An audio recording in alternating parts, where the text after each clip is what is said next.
quedo atenta a tu señal, listo.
Buenos días. La Facultad Nacional de Salud Pública Héctor Abad Gómez de la Universidad de Antioquia les da una calurosa bienvenida a la segunda sesión del Seminario de Salud Global. El tema que nos convoca en esta ocasión será Comercio y Salud, lecciones aprendidas del COVID-19. Estos encuentros serán desarrollados con el apoyo de la Alianza Latinoamericana de Salud Global, ALASAG, y hacen parte de las actividades previas al 12º Congreso Internacional de Salud Pública, Salud Global y Sindemias, Retos de la Salud Pública, el cual se llevará a cabo el 11 y el 12 de noviembre del presente año. El Seminario de Salud Global tiene como objetivos abrir espacios de diálogo y reflexión sobre los determinantes internacionales de la salud y su relación con la salud, la vida y la justicia social. Generar una red con universidades y centros de estudios para avanzar en estudios de teorías y prácticas de la salud global. Contribuir a la construcción de recomendaciones para mejorar la salud global y la diplomacia en salud.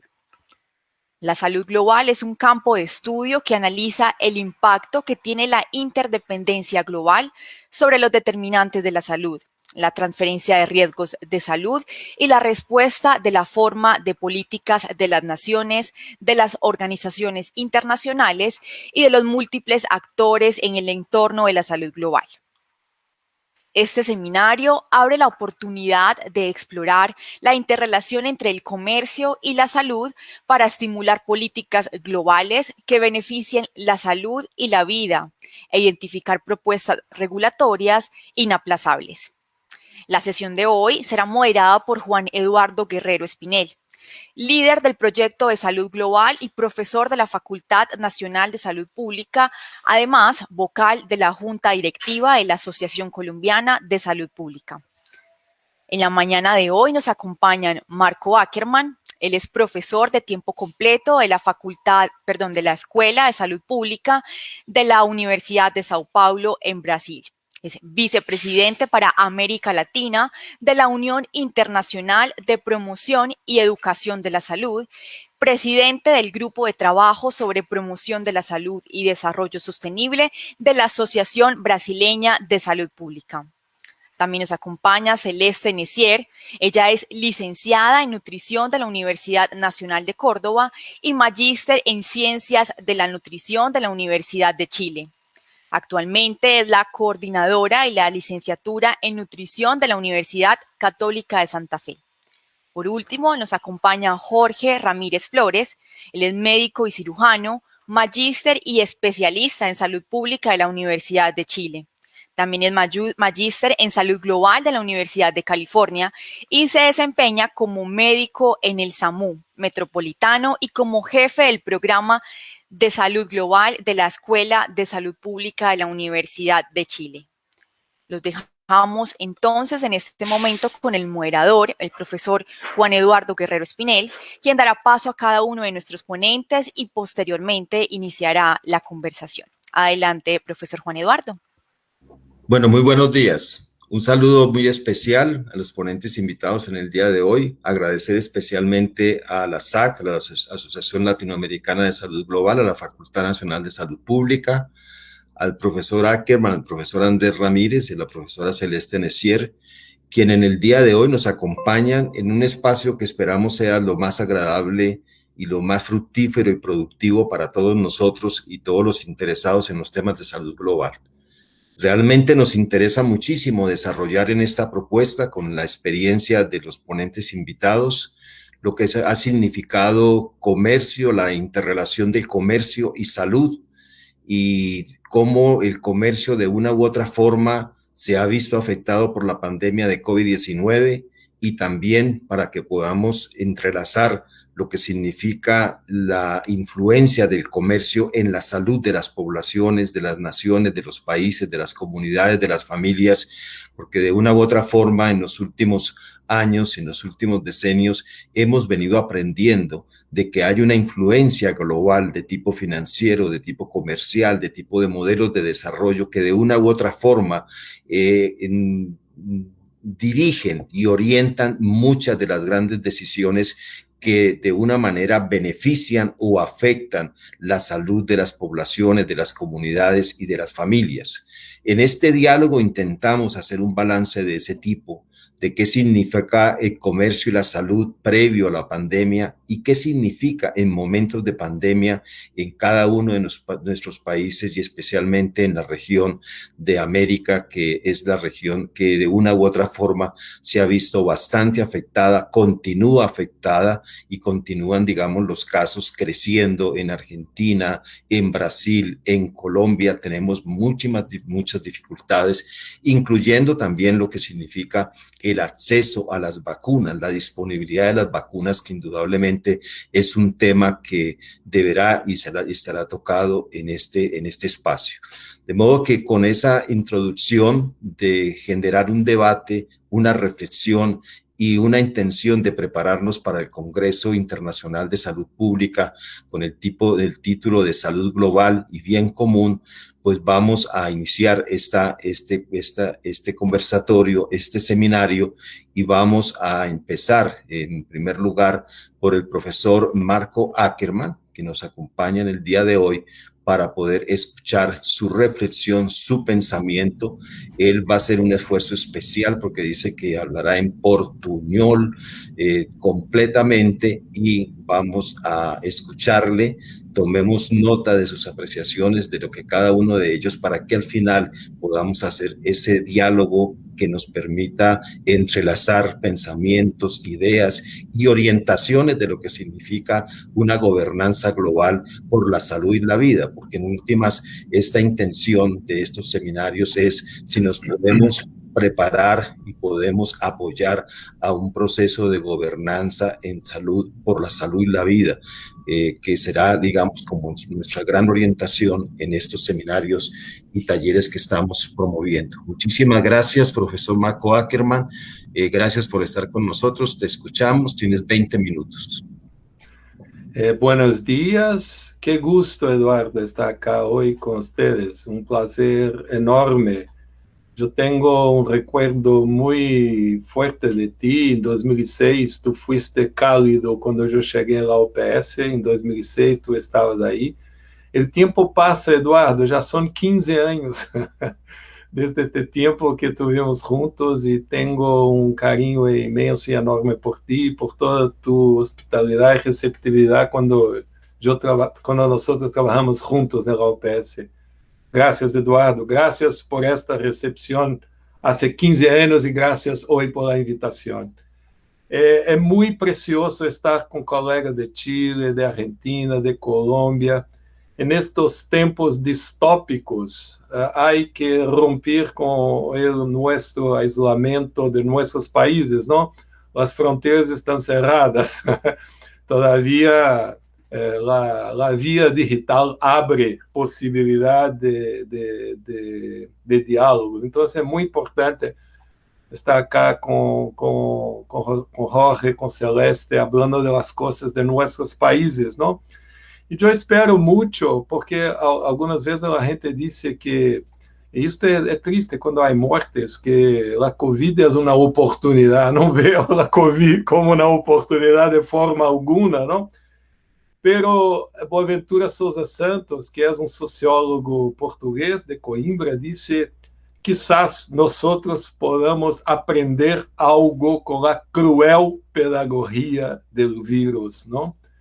Entonces creo que esto quizás sea la lección, o que nosotros podamos aprender com esta cruel pedagogia do vírus, ¿no? Muitas coisas estão cambiando, outras não estão. Por exemplo, a distribuição injusta e desigual de vacunas, por exemplo, não? Os países mais ricos têm muito mais acesso às vacunas do que os países pobres, e creio que nas vacunas se vê a repetição da lógica mercadológica do mundo, não? Como Eduardo está dizendo de mi pobre espanhol, eu vou compartilhar a pantalla com vocês com um texto. É um texto de 6 páginas e meia. Vou ler despacio para que vocês possam me compreender. Todavia, vocês podem também acompanhar acá na pantalla para que pueda ser mais produtivo. Eu vou, então, vamos aqui está o texto. Ustedes pueden mirarlo, está legible. Sí, ahí está subiendo. Ahí está, Marcos. Se ve perfectamente. Bueno, entonces, el título de nuestra mesa es Comercio y Salud, lecciones aprendidas del COVID-19.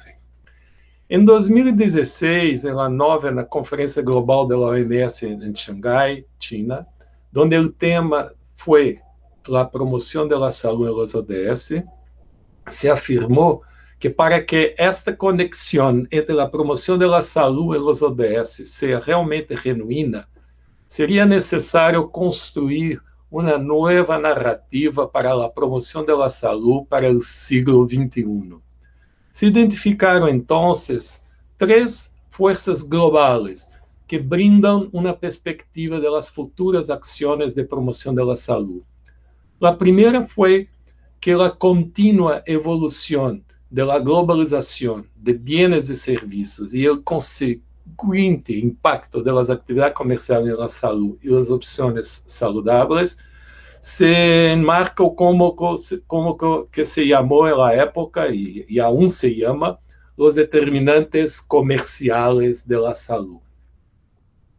El avance de la sociedad digital, en particular en sus implicaciones para mejorar la alfabetización sanitaria en las poblaciones, lo que en inglés se dice la health literacy, ¿no?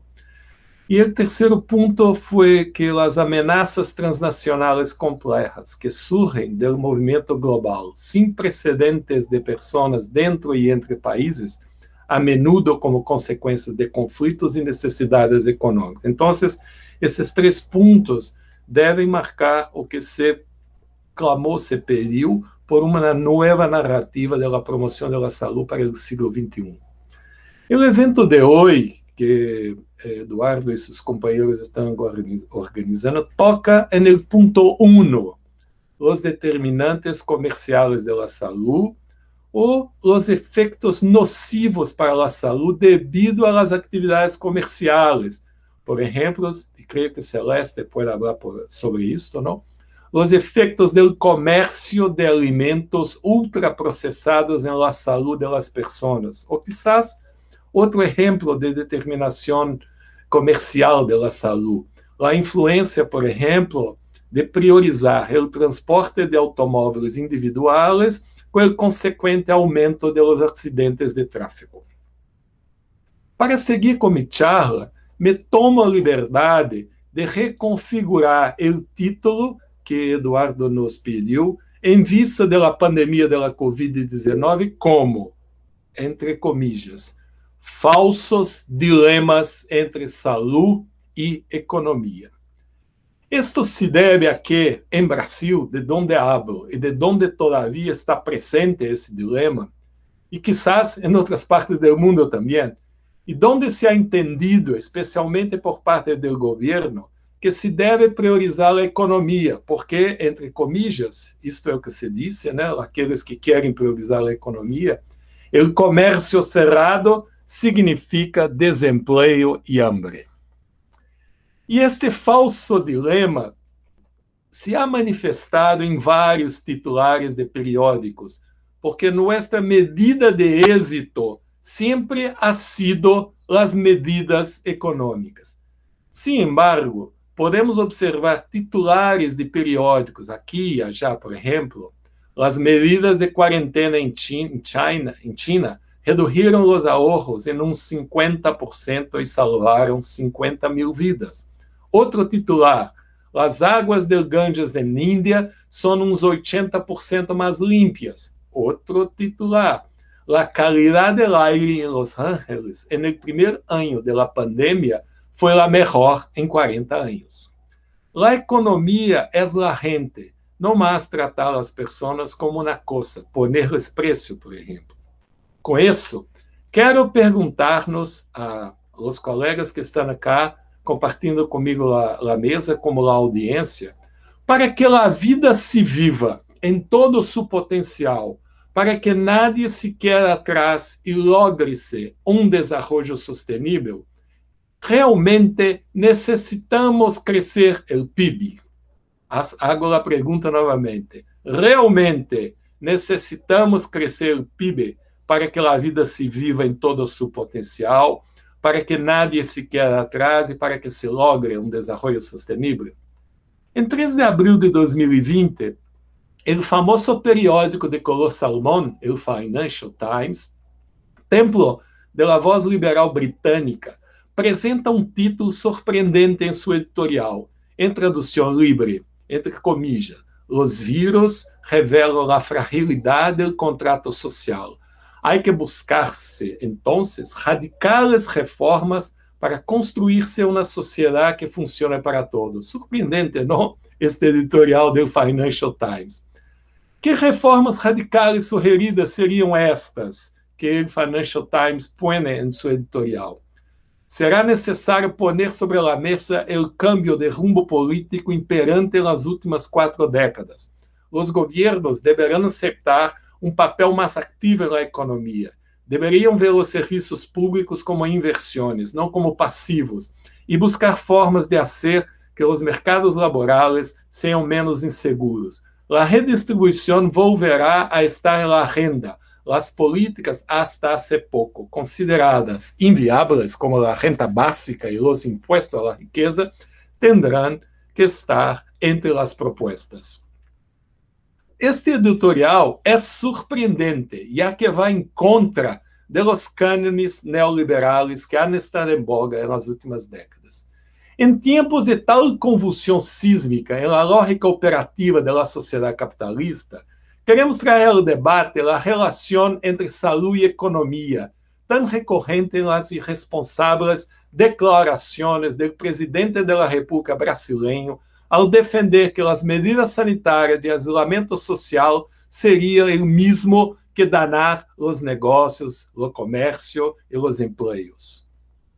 A nota de entidade de saúde coletiva, titulada, entre comillas, Bolsonaro, inimigo da saúde popular, criticou as manifestações do presidente, negando o acervo de evidência científica que ha guiado a luta contra a pandemia do Covid-19 em todo o mundo, devaluando o trabalho sério e dedicado de toda uma rede nacional e mundial de científicos e desenvolvedores de tecnologias da saúde. Comunicado da prensa da Congregação da Faculdade de Saúde Pública da USP, onde eu trabalho, sobre a evolução da pandemia Covid em Brasil, foi enfático ao afirmar que não há contradição entre proteger a economia e proteger a saúde pública. A questão não está para defender a priorização de uma em detrimento da outra. Sin embargo, existem alguns indícios contraditórios de que as crises econômicas não necessariamente empeoram a saúde da população, aunque que reduzem rentas e causam hambre. Trevor Hancock, médico e professor da Universidade de Vitória, em Canadá, traz em sua coluna semanal em um periódico canadense o estudo da epidemióloga social estadunidense Anna Dierhu, da Universidade de Michigan, sobre a vida e a morte durante a Grande Depressão. Este estudo mostrou que a saúde da população não diminuiu e, de hecho, melhorou durante a Grande Depressão, e que as taxas de mortalidade diminuíram para quase todas as edades, e se observaram ganância de vários anos na esperança de vida para homens, mulheres, brancos e não brancos, sendo esse último grupo o mais beneficiado. Não há dúvida de que a Covid-19 é um problema grave. Os dados os demonstram, pelo menos para o Brasil. Hasta o momento já temos 450 mil pessoas mortas. A muitos les pode preocupar que o esforço de saúde pública e a sociedade para conter Covid tenha um custo enorme para a sociedade, o que está desencadenando uma recessão mundial, que incluso poderia conduzir a uma depressão econômica. Poderia suceder realmente que a perturbação social e econômica que criamos matará ou enfermará a mais pessoas que a enfermidade? Deve reconhecer-se que pode haver efeitos negativos em caso de recessão ou depressão. Hu e seus colegas assinalaram que entre as 6 principais causas de morte responsáveis de aproximadamente 2/3 de todas as mortes na década de 30, só aumentaram os suicídios durante a Grande Depressão. Sin embargo, contrariamente a nossas expectativas, señalam que anos de forte crescimento econômico estão associados com um empeoramento da saúde ou uma desaceleração nas melhoras seculares da saúde. Además, agregaram que isto se observou pela primeira vez há décadas, pero foi ignorado em grande medida hasta pouco. Informam que as razões do aumento de mortes durante as expansões econômicas incluem aumentos no consumo de tabaco e álcool, diminuição do sonho e aumentos do estresse no trabalho, assim como aumentos em acidentes de tráfego industriais e na contaminação atmosférica.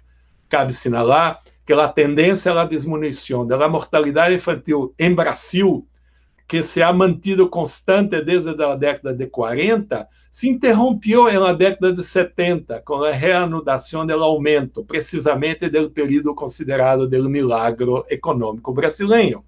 Por outro lado, os científicos ambientais han notado uma redução dramática na contaminação do ar e das emissões de carbono em China e Itália. Na cidade de São Paulo, tal fenômeno se pode observar a simple vista e pronto se converterá em mundial.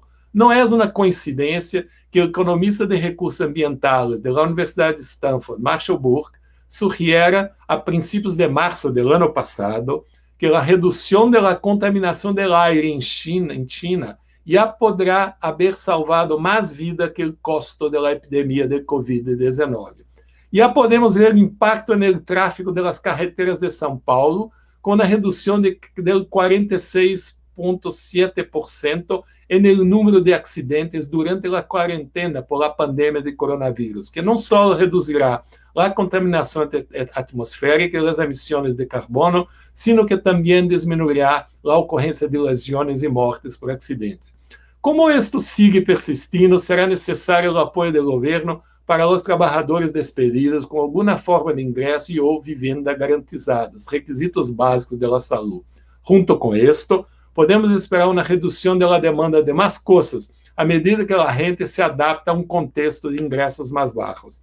Pode ser que com esta combinação de consumo reduzido e menor dano ambiental, junto com o compromisso da sociedade de garantizar que se satisfagam as necessidades básicas de todos, nos encontremos forjando, haciendo, construindo, aunque se darmos conta, quizás, a economia do bem-estar que necessitamos no século XXI. Isto está aberto para discussão.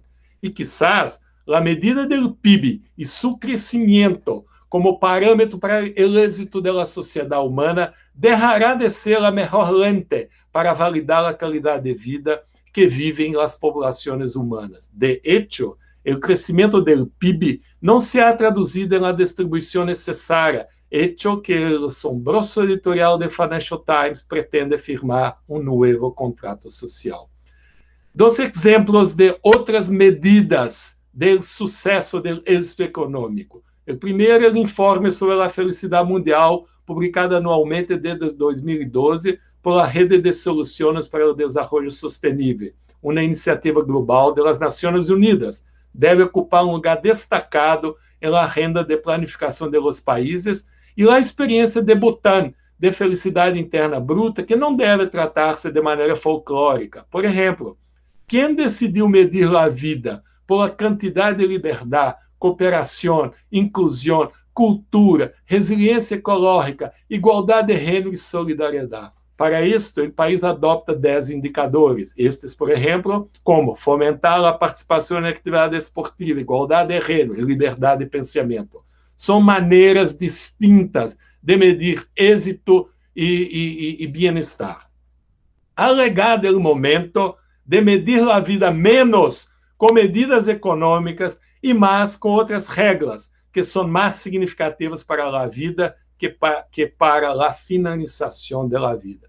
Todavia, mientras filosofo aqui sobre as possibilidades de escapar da lógica econômica para valorar a vida em sua essência, a mesma lógica do mercado sigue imperando no mundo. O que isso dizia o diretor da OMS, que a concentração de vacinas em los países ricos é uma faixa moral.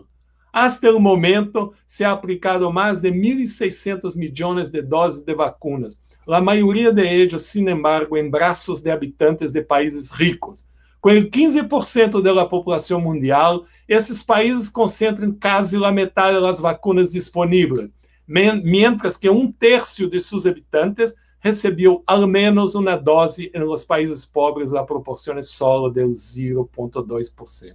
Al igual que com o acesso a respiradores e máscaras durante a pandemia, os países que tinham mais recursos e poder na geopolítica global chegaram primeiro e reservaram a maioria dos imunizadores disponíveis para eles. Em um sistema de cidadania basado na imunidade de uns e na incapacidade de outros, os direitos se conviertem em relações privilegiadas que operam sem obrigação de dever hacia quienes não têm o poder de imponer seus reclamos. Mientras a lógica da determinação social da vida siga sua marca de redistribuição desigual e injusta de recursos, poder, informação e serviços, estamos diante de la democracia disjuntiva, que serve para classificar as democracias emergentes com um sistema eleitoral saudável, pero incapazes de garantizar os direitos civis, sociais e culturais de seus cidadãos de maneira universal. Considerações finais.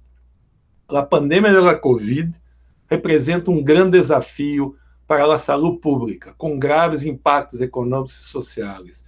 Situações de austeridade e pandemia generam diminuição de ingressos, pessimismo, reclusão, soledade, violência, enfermidade e morte. Para contrapor-se a isto, é necessário buscar formas de envolver as pessoas para que se apoiem mutuamente. Os governos deveriam garantizar sistemas de proteção para aumentar a imunidade social e a resiliência. Como parte indispensável de uma resposta política coordenada para as crises, as pessoas precisam contar com acesso aos cuidados de saúde, segurança de emprego, ingressos e educação, particularmente entre os mais vulneráveis, pero sem ignorar o resto da população. Essas medidas contribuem a evitar a pobreza, o desemprego e a informalidade, e são poderosos estabelecedores econômicos que podem contribuir na rápida recuperação. Os enfoques de intervenção que não consideram as causas estruturais das iniquidades em saúde para o enfrentamento da Covid e que priorizaram o enfoque em grupos específicos com ênfase no risco biológico, reproduziram discursos e práticas excluyentes e ampliaram o coeficiente de mortalidade. Como o objetivo de melhorar a saúde da população pode não ser necessariamente compatível com o objetivo de reduzir as disparidades, as estratégias de saúde pública devem incluir abordagens populacionais universais, considerando os gradientes sociais com vistas à promoção da equidade. Entre as lições aprendidas se destacam a governança intersectorial por meio de ações coordenadas que favorecem a proteção da vida, senão a redução de danos da pandemia. A necessidade de adotar enfoques multiscala, considerando a articulação das dimensões micro, mídia e macro, para o enfrentamento das causas estruturais das iniquidades em saúde e a necessidade de avançar no reconhecimento da crise climática e de incluir a dimensão ambiental nas ações empreendidas. A adoção de políticas de promoção da saúde salva vidas e pode entender-se como uma empatia radical na formulação de políticas públicas que favoreça que não se vuelva mais ao mundo que existia. Já não se trata mais de reanudar ou transformar um sistema de produção, sino de abandonar a produção como o único princípio de relação com o mundo e com a vida. Depois de 100 anos de um socialismo que se limitou a pensar na redistribuição dos benefícios da economia, talvez seja o momento de inventar um socialismo que se contraponga à própria produção, porque a injustiça não se limita à redistribuição dos frutos do progresso, sino à própria maneira de fazer que o planeta produza frutos. Gracias. Profesor Marco, bellísima lo que tú nos has presentado en la mañana de hoy. Realmente nos dejas muchas líneas de pensamiento para nuestro proceso de diálogo con los ponentes invitados en la sesión del seminario que tendremos en esta mañana. Pienso que tú nos hablas de una nueva forma de organización de la sociedad, una nueva forma de medición de la vida, una nueva forma de contrato social, una nueva forma para descontaminar y para vivir en un ambiente saludable. Y vemos los grandes esfuerzos de la economía de mantener la producción actual. Esa tensión y ese conflicto es lo que vivimos en las calles en nuestros países de una u otra forma. Y creemos que el hambre, la desilusión que hay y el dolor que existe en las personas por un modelo que 30 o 35 años atrás se fue sedimentando, fue creciendo, es el reflejo de lo que hoy COVID-19 nos ha destapado y nos está poniendo a pensar en otra forma. De modo que tu conferencia y tu pensamiento pues queda grabado en nosotros y queda, digamos, para ese proceso de discusión que esperamos hacer en los próximos minutos. Muchísimas gracias, Marco, por tu reflexión. Muchas gracias. Y por falar en grabación, ¿estamos grabando o qué estamos haciendo acá? Sí. Bueno, gracias. Está grabado. La próxima intervención la va a hacer la profesora Celeste Necier. Celeste es una persona brillante, líder especial del programa de líderes de salud internacional de la Organización Panamericana de la Salud. Nosotros creemos y la que hemos querido invitar para que ella nos comparta su pensamiento desde su profesión como nutricionista, como docente de la Universidad Católica en Argentina, con su producción que es una persona muy joven que lidera en Argentina todo el proceso que significa seguridad alimentaria y nutricional, y ahora en tiempos de COVID realmente queremos escucharle para poder extender en esa línea de pensamiento lo que significa el mundo sin hambre, lo que significaría un mundo protegido, protegiendo la vida al máximo y que realmente se puedan cumplir pues una parte de los objetivos de desarrollo sostenible que ha sido, digamos, una meta que se ha colocado el mundo de un mundo sin hambre, un mundo que no tenga desempleo, que no tenga esa dificultad. ¿Cómo llegar a ella? ¿Qué transformar? Vamos a escucharle para poder comprender su pensamiento. Adelante, Celeste. Bueno, Eduardo, ¿me escuchan? ¿Se escucha bien? Sí, perfectamente. Bien, bueno, en primer lugar agradecerte la invitación. Para mí es más que un orgullo y un desafío estar también acompañada de tan destacados oradores. Ha sido excelente la ponencia de Marcos. Mis felicitaciones para él. Y agradecerte también, Eduardo, a través tuyo, a la Universidad de Antioquia, por haberme también invitado a participar de este espacio. Voy a compartir, te pido, Eduardo, que me confirmes cuando veas la presentación. Sí, ahí está subiendo. Ahí está. Se ve perfectamente. Muy bien. Buenísimo. Bueno, la verdad que en estos minutos el propósito de mi presentación tiene que ver con acercar algunas reflexiones sobre las dinámicas del comercio en torno a la alimentación en un contexto donde estas dinámicas estaban preconfiguradas y operativas previamente a la pandemia, pero que con la irrupción de la emergencia sanitaria han adoptado el ropaje del COVID. En primer lugar, me voy a parar dentro de un posicionamiento de un sistema alimentario moderno que se encuentra mundializado, hiperindustrializado, con múltiples y complejas interdependencias y que históricamente y sobre todo en el transcurso de la primera parte de la pandemia ha sido mirado y aproximado desde sus dimensiones productivas y de distribución de suministro. Hubo todo lo que fue la actividad vinculada con la producción de alimentos fue una actividad esencial y fue allí donde estuvieron las principales miradas puestas. Lamentablemente, en detrimento de las dimensiones sociales y culturales que se corresponden con un posicionamiento de entender a la alimentación como hecho social total y por desmerecer esta reproducción simbólica y socialmente condicionada que es la alimentación. Este sistema alimentario yo lo pongo en conversación con las dinámicas de las fuerzas, las tensiones y los conflictos de las fuerzas internacionales de la salud, los modelos de desarrollo, el comercio, la ciencia, la innovación, la tecnología y la política exterior, porque este ecosistema de fuerzas, este marco teórico, nos permite evidenciar los impactos sistémicos de la pandemia sobre el sistema alimentario, sobre los modos de vida y también sobre el nivel de salud. Específicamente para esta presentación yo voy a tomar de ellas, concentrarme en una mirada sobre el comercio, entendiendo que en estas economías de mercado el alimento es asumido como recurso pasible de propiedad. Y en estas lógicas aparecen toda la actividad política corporativa de la industria a través de sus estrategias de marketing, de responsabilidad social, de cabildeo y su influencia sobre las cadenas de suministros para tener impactos directos no solo sobre la cantidad, sino también sobre la calidad. Y esta configuración nos permite tener una aproximación desde la perspectiva de los determinantes comerciales de la salud y que justamente pueden ser ilustradas por los comportamientos que se registran en la región de las Américas y específicamente sobre Latinoamérica y el Caribe en cuanto a la producción, distribución y consumo de los productos ultraprocesados. La región tiene márgenes de crecimiento y por eso es atractiva para incrementar la rentabilidad de la industria de este tipo de productos en nuestra región.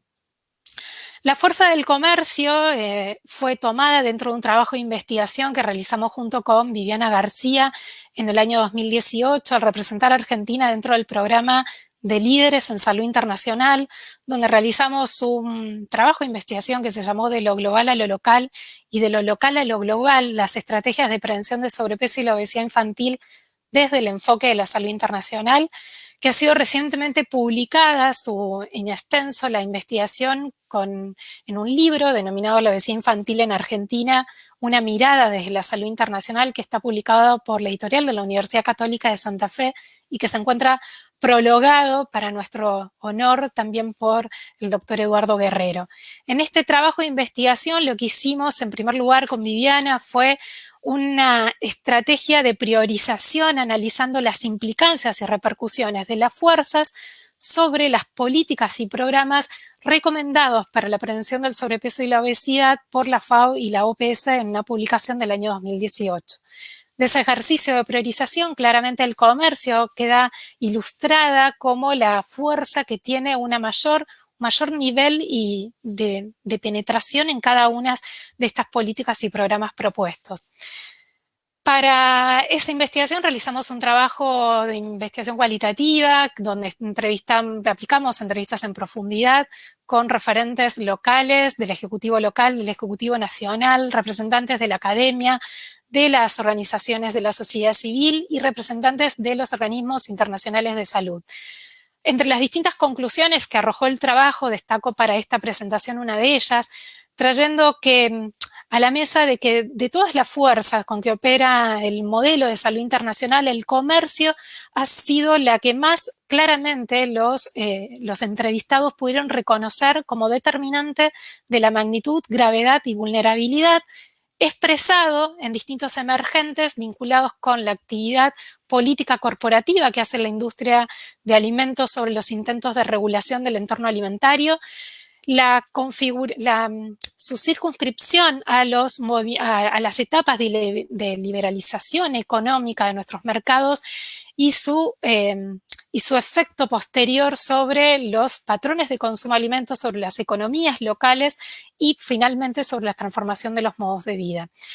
En línea con lo que estaba evidenciando nuestro trabajo, eso lo recuperamos, ya es muy conocida una locución de la doctora Margaret Chan en el 2013, donde posiciona de que el poder del mercado fácilmente se convierte en poder político.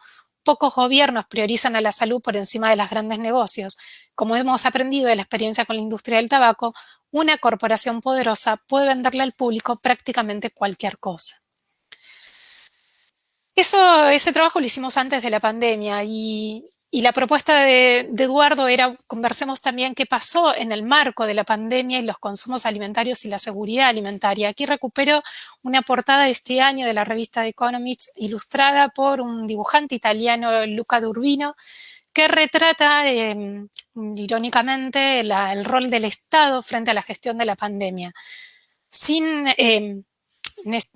meterme en este momento sobre los modelos de gestión de la pandemia, sí me parece que esas propuestas de que ha sido el rol del Estado ha significado la emergencia de dos grupos poblacionales en torno a las comidas en todos los países de nuestra región. De una manera dicotómica, podríamos decir que hubo sectores poblacionales que encontraron en el alimento un satisfactor, una función instrumental catalizadora del tiempo. Había que pasarlas el confinamiento y era una oportunidad, casi un juego, volver a la cocina, pero paralelamente, de modo dramático, amplios sectores de la población se vieron expuestos a la inseguridad alimentaria por la caída abrupta y el cierre de sus fuentes de obtención de sus recursos cotidianos para enfrentar las necesidades energéticas. La pandemia vino a irrumpir en Latinoamérica para producir aún más sobre añadir una capa más a una situación de alta vulnerabilidad, de un estado de crisis, de un sistema socioeconómico extremadamente desigual, de un sistema estructuralmente empobrecido durante años y además donde no solamente inyectaban nuevos pobres, sino que los pobres crónicos profundizaban su pobreza. Nunca antes el mundo había producido y consumido tantos alimentos como antes de la pandemia, pero la pandemia nos venía a revelar que los costos de esa rentabilidad habían sido añadidos con un alto costo ambiental. Aproximadamente se estima que en el último siglo 3/4 partes de la biodiversidad agrícola mundial se ha perdido y esto sumado también a la catastrófica cifra de 1/3 de pérdida y desperdicio de los alimentos producidos en el mundo. La interrelación entre la malnutrición y la pandemia tuvo impactos a nivel del consumo, a nivel del acceso, a nivel de los entornos y a nivel de los comportamientos. En esta configuración, estas lecturas se vieron visualizadas a través de nuevamente volver a insistir que los problemas de inseguridad alimentaria en la región no están sujetos a problemas de disponibilidad productiva de alimentos, sino a las desigualdades en el acceso y sobre todo en nuestras economías de mercado, donde el acceso al alimento media por medio se encuentra vehiculizado a través del dinero. Y esto acontecía en una dramática caída de los ingresos y del empleo. Por otro lado, la situación inflacionaria en los precios de los alimentos. En el año 2020, el reporte del Estado de la Seguridad Alimentaria y Nutricional en el mundo posicionaba a la región de América Latina como una de las más caras en el acceso a la alimentación saludable, donde cada latinoamericano debe contar con $4 al día para comer con calidad. Y finalmente, las reconfiguraciones en torno a los perfiles de compra que durante este confinamiento y principalmente en la primera etapa, donde en muchos sectores poblacionales se vio un patrón de reacción de consumo de búnker, eso de salir abarrotar las despensas, con preferencia hacia los productos enlatados, envasados, poco saludables, en detrimento de los alimentos frescos y también con el incremento del consumo de comidas preparadas y entregas por delivery. Sobre las transformaciones de la conducta alimentaria durante el confinamiento, un estudio que realizamos en América Latina junto con la Red Nube, donde la universidad forma parte, recuperamos 7.261 respuestas, principalmente de países de México, Argentina y Chile, donde la población que participó fue una población principalmente urbana, de sexo femenino, con una edad promedio de 34 años, y con un autorreporte de sobrepeso y obesidad cercano al 50%. Les preguntamos a estas personas si durante el periodo de confinamiento su conducta, su comportamiento alimentario había cambiado y casi un 60% había respondido que sí. Y también preguntamos sobre los hábitos de vida. En este sentido, el 42% remitió que su calidad del sueño había sido empeorada, el 62% había aumentado su sedentarismo, había disminuido su actividad física y el 70% de la población había incrementado su exposición a pantallas. Ahora, para meternos específicamente en la última parte de mi presentación, arrimar algunas reflexiones sobre el comportamiento de la industria alimentaria que decía al principio, no se ha renomado, sino que se ha ayornado para aprovechar en el marco del COVID, seguir encontrando oportunidades de mantener la rentabilidad. Y en esto hay distintos emergentes que yo traigo para compartir. En un primer lugar, este consumo de liberalización, lo bauticé, de las compras alimentarias. Según datos de Euromonitor, en la región de América Latina, en el año 2020, la facturación por ventas por delivery alcanzó los 72.000 millones de dólares, creciendo un 66% más en comparación con el año anterior y con una fuerte correspondencia que cuanto mayor mayor tiempo duraba el aislamiento, mayor era la tendencia hacia el consumo por delivery. Los estudios que se han realizado sobre los patrones de consumo muestran que hubo cierta preferencia o inclinación en algunos sectores poblacionales sobre aquellos productos de marca de las empresas que mostraban cierta acción empática con la situación de crisis que se estaba viviendo. Y por otro lado, en términos comerciales, América Latina junto con Asia terminó siendo muy atractiva comercialmente por tres motivos. América Latina y Asia reúnen el 50% de los países con mayor población en el mundo. En estas dos regiones se encuentran los 5 de los 10 países mundiales que tienen mayor penetración de teléfonos inteligentes por hogar. Y por último lado, estas dos regiones reúnen aún los países con mayor tamaño del hogar, entendiéndose que en el contexto de la pandemia la familia se volvió el núcleo destinatario del marketing de las empresas. Por otro lado, y recuperando el libro de Naomi Klein sobre la doctrina del shock y cómo toda oportunidad de crisis y toda instalación de miedo también es traducido en ganancias, y en esta sociedad de hiperconsumismo, donde en realidad los consumos se reconfiguran, no se pierden, no se podía salir a comprar, pero eclosionaron las ventas por redes y por entregas a domicilio. Esto tuvo su correlato en un contexto del temor a enfermar, del temor a contraer el virus, con la intención de fortalecer el sistema inmunológico y por todos los procesos de ansiedad y de depresión e incertidumbre hacia ciertos perfiles de consumo con predominio de la obtención de suplementos dietarios. Durante el 2020, los suplementos dietarios que estuvieron récord de venta fueron aquellos que proveían vitamina C, vitamina D, probióticos y prebióticos, en el marco de una infodemia y también con una expresión que tomo de un amigo brasilero epidemiólogo que quiero mucho, David Castiel, que dijo este entorno de coviadictos que nos habíamos vuelto, y esto podría ser una expresión de lo coviadicto socialmente expresado en un consumo alimentario.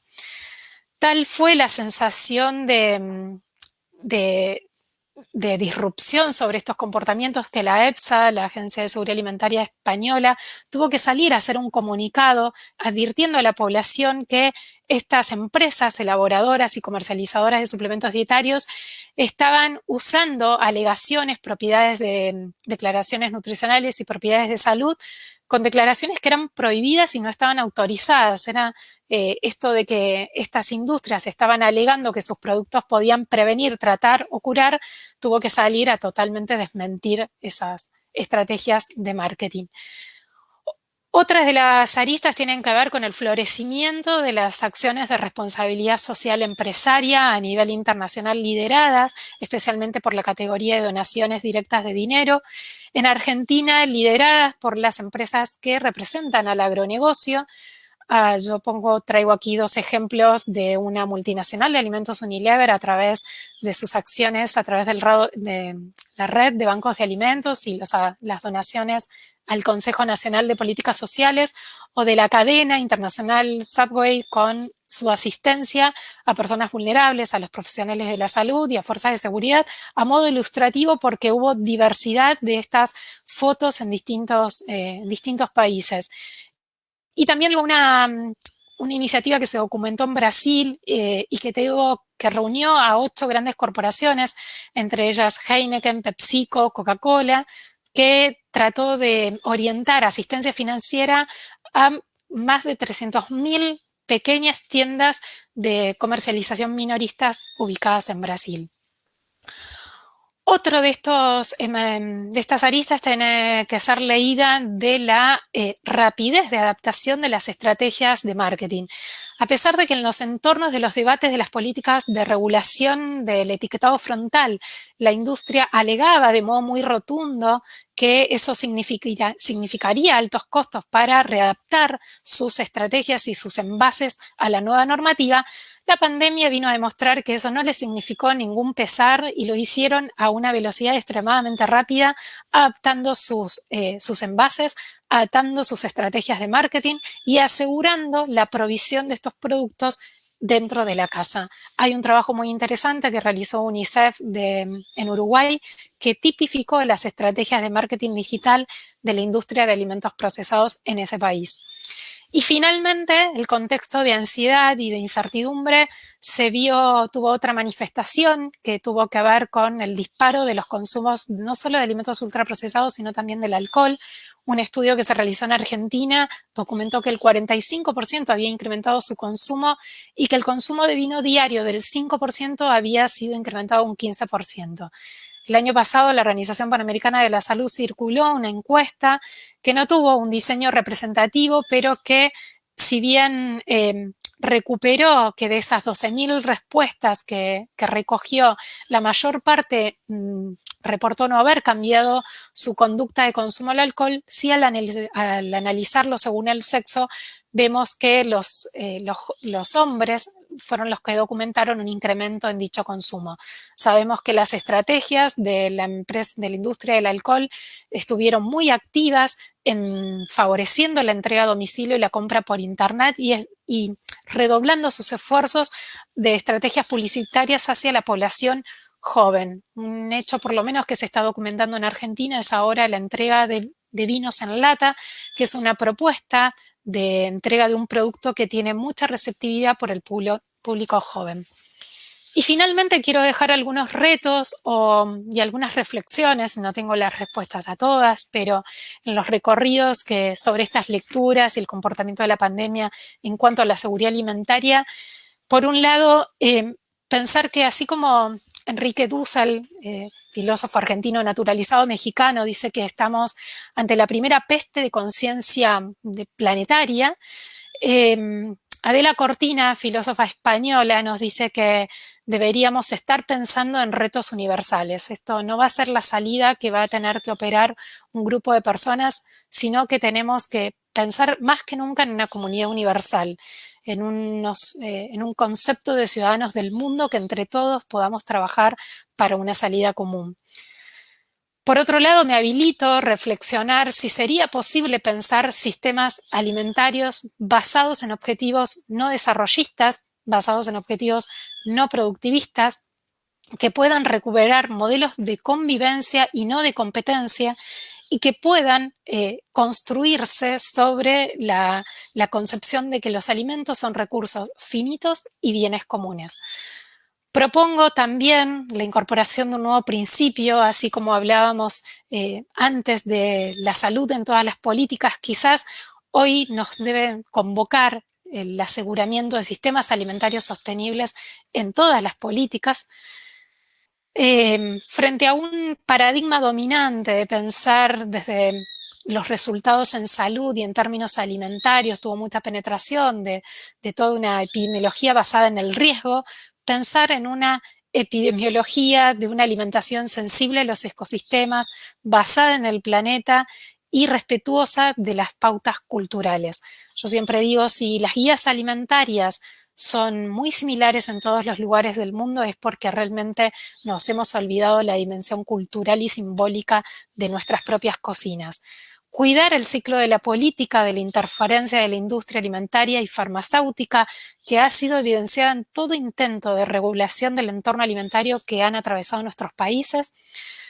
Pensar que hay acciones de coyuntura y de respuesta ante la crisis y es necesidad también pensar acciones a largo plazo. Argentina hace 20 años que actualiza su normativa de emergencia alimentaria. Hay algo que deberíamos estar repensando, de que no podemos estar respondiendo sistemáticamente en forma de respuesta aguda. Por otro lado, la emergencia y la necesidad de cuidar, de proteger y de estimular las respuestas ciudadanas, colectivas, que encuentran en la alimentación no solo objetivos nutricionales y alimentarios, sino que a través de la alimentación logran verdaderas transformaciones sociales. Y finalmente, siguiendo a Boaventura de Sousa Santos, pensaba en la necesidad de pensar respuestas inspiradas en lo que denominamos las epistemologías del sur.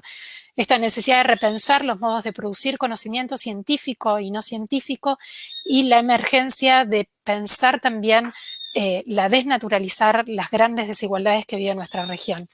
Finalmente, y para cerrar, creo que si todo esto significó que sigamos haciendo lo mismo, a diferencia que esta vez nos ponemos un barbijo, eso será una gran frustración. Creo que necesitamos una metacrítica sobre un sistema de opresión injusto y también la necesidad de una comprensión ecosistémica de convivencia entre lo humano y lo no humano. Muchísimas gracias, Eduardo. Celeste, muchísimas gracias por tu hermosa disertación, por tu reflexión, por tus palabras. Realmente a medida que ibas avanzando en la presentación, pude, digamos, sintetizar 3 mundos diferentes con relación a la alimentación durante esta pandemia. Unas personas que pudieron fácilmente crecer el mercado de los alimentos a domicilio, con capacidad de compra y con el lujo de pedir a derroche cualquier tipo de alimento. Otro grupo de personas que regresaron a sus familias y con escasos recursos volvieron a la cocina a generar la alimentación de sus familias. Y otro grupo, casi la mayoría de los ciudadanos, diríamos que el 65% de la población en muchos de nuestros países, trabajadores informales, no podían quedarse en sus viviendas precarias, casi sin cocinas, sino tenían que salir a buscar los alimentos del día para que sus familias no aguantaran hambre. Y realmente la explosión social que estamos viviendo en este momento en algunos países es esa población, ese tercer grupo mayoritario que hoy sufre hambre y que no tuvo la posibilidad de tener gobiernos que tuvieran la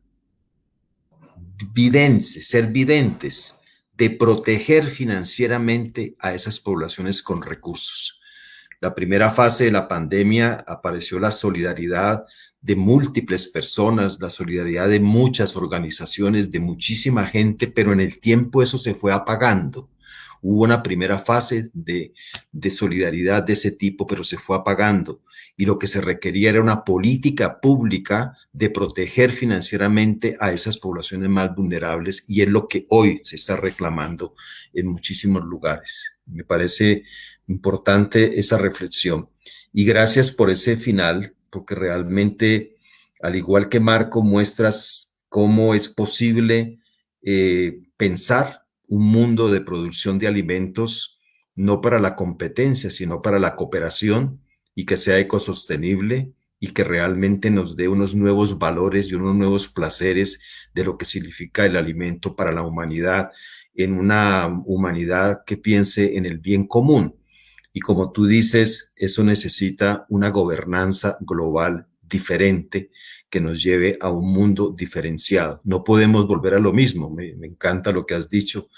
No volvamos a tener solamente barbijo y trabajen como todos los días, tapabocas, y sigan trabajando, lávense las manos y tengan distanciamiento social y sigamos haciendo lo mismo. Quizás esa no es la sociedad que queremos, y me parece muy interesante tu mensaje. Bien, vamos a continuar con nuestros ponentes de lujo. Sinceramente me siento feliz de este momento, de este seminario, y quiero con Jorge Andrés Ramírez de la Universidad de la Escuela de Salud Pública de Santiago de Chile, que él tenga su espacio de reflexión y de compartir su pensamiento con nosotros de ese nuevo mundo que todos deseamos. Un abrazo, Jorge, adelante en tu disertación. Gracias, Juan Eduardo, gracias a la Universidad de Antioquia también por la invitación, y a los miembros de ALASAC que hacen posible este tipo de encuentros que son tan ricos para quienes nos desempeñamos en el área de la salud pública, ver las perspectivas de los colegas que me precedieron y la conversación que esperamos tener después de estos 20 minutos de presentación que pretendo compartirles. Voy a hablar principalmente de la experiencia en Chile, desde la perspectiva de salud pública. En esto que se nos solicitó conversar respecto a la relación entre el comercio, la economía y la pandemia. Un par de láminas conceptuales que creo que son muy útiles para entender qué es lo que está sucediendo en relación con la pandemia. Cuando definimos seguridad social, ahí hay una definición clásica, que es principalmente cómo la sociedad responde a las personas cuando tienen algún tipo de dificultad o problemas de la vida misma para generar los propios recursos. Y vemos que la seguridad social implica una serie de sistemas y de acciones que se dan a lo largo del ciclo vital. La maternidad, el cuidado de los niños, la enfermedad, algún tipo de discapacidad, los problemas de desempleo, la pérdida del sostén familiar, accidentes laborales, la declinación propia de la edad de adulta mayor para generar ingresos y todo lo que tiene que ver con el cuidado médico. La pandemia lo que hace es estresar al máximo todos estos sistemas de manera tanto directa como indirecta, y pone a prueba en el fondo cómo cada país, cada región le da importancia a la seguridad social. Y esto se da en un mundo globalizado en que también por definiciones clásicas se habla de la interacción entre la gente, entre los pueblos, con sus dirigentes, con los gobiernos y con las empresas o las transnacionales, mediado principalmente por dos fenómenos que son el comercio internacional y el flujo de la información. He puesto en el contexto de la pandemia. Esta es una pandemia que se da en un mundo globalizado, y eso tiene varias implicancias, algunas de las cuales vamos a ir tocando. Entonces, seguridad social y la globalización en salud. La pandemia ha tenido diversos comportamientos en las distintas regiones. Vemos que a nivel mundial, en esta flecha, en esta línea verde que aparece al final, ha habido un aumento constante de los casos diarios. con algún valle hacia febrero del 2021, pero en general en el mundo los casos han ido al aumento. Sin embargo, cuando vemos Sudamérica y los países que la componen en su promedio, también han ido al aumento, también con variaciones, pero con una pendiente mucho mayor, una mayor aceleración de la aparición de casos diarios. Cuando lo vemos desde la perspectiva de los fallecimientos, vemos que los fallecimientos en los últimos 7 días, el mapa habitual que se muestra y que a veces tiene otros énfasis, nos muestra que tanto Europa como las Américas están siendo más afectados por enfermedad grave. Hay más casos fallecidos por población, por millón de habitantes, en los países, y Sudamérica se ve particularmente afectado. Y cuando nos hacemos la pregunta, bueno, ¿esto es de ahora o ha sido así durante toda la pandemia? Y vemos los casos acumulados desde el inicio de la pandemia, vemos que la diferencia de colores con África, con gran parte de Asia, incluyendo India, que actualmente está en una situación muy compleja, pero cuando vemos el perfil de mortalidad por COVID, por población, nuevamente Sudamérica se ve como uno de los lugares más afectados por esta situación. Clásicamente, las formas de responder a una pandemia pueden ser divididas en las estrategias de control para reducir la incidencia o la prevalencia, especialmente en las enfermedades infectocontagiosas más importantes, o la eliminación, llevar a cero en algún país o en alguna región, como el caso, por ejemplo, del sarampión. Son las dos principales estrategias, control y eliminación, con algunas otras subclasificaciones, como por ejemplo de mitigación para la pandemia de influenza, de supresión para llevarlo al mínimo, como el VIH, o la experiencia exitosa de la viruela de completa erradicación de la circulación en el mundo. Cuando vamos un poco más al específico y sumamos algunas evidencias de ya, yo diría, mediano plazo, 1 año y medio de evolución de la pandemia, vemos que a la izquierda ahí los países, al seleccionar esta estrategia, tienen que hacer varias cosas. Tienen que medir bien la amenaza, tienen que tener un sistema que les permita contar los casos, los grados de severidad, las brechas que tienen, y eligen una estrategia que principalmente se implementa a través de acciones específicas. No las puse acá, pero son el listado que conocemos de distanciamiento social, uso de mascarillas o barbijos, reconversión o ampliación de la oferta de sistemas de salud, los confinamientos o cuarentenas, la introducción de las vacunas.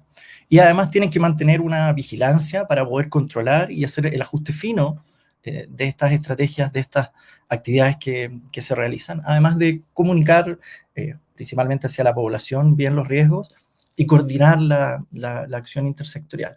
Y aquí vemos que los países han podido clasificar, hay distintas formas de hacerlo, pero desde los países que han tenido una estrategia completamente de exclusión, principalmente islas pequeñas del Pacífico, o de eliminación, que han llevado a cero, prácticamente a cero, los casos, como el caso de la gran parte de China, Taiwán, Nueva Zelanda.